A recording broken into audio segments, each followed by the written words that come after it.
చాలా మంది గెలిస్తే వచ్చే ఆనందం కన్నా ఓడిపోతే కలిగే నష్టాన్ని తలుచుకొని ముందడుగు వెయ్యకుండా ఆగిపోతుంటారు.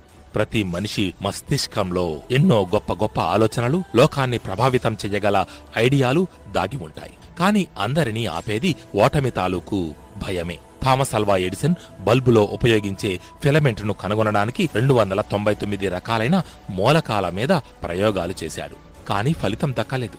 అయినా నిరాశను ఆశ్రయించకుండా 300వసారి టంగ్స్టన్ తో ప్రయోగం చేసి విజయం సాధించి చరిత్రను సృష్టించాడు. దీనిని బట్టే అర్థమవుతుంది విజయ ప్రయాణంలో ఓటమి సర్వసాధారణం అని. అలా ఓటమి చెంది కూడా ప్రయత్నం ఆపనివాడే విజేత కాగలడు అని. నిజమైన గొప్పతనం పైకి లేవడంలో లేదు, పడిన ప్రతిసారి పైకి లేవడంలోనే ఉంది. అసలు సిసలు గొప్పదనం అదే. డాక్టర్స్ అయినా, సైంటిస్ట్స్ అయినా, లాయర్స్ అయినా ఎన్నో అపజయాల తరువాతే విజయాలు సాధించారు. సంఘర్షణ లేకుండా చరిత్ర లేదు.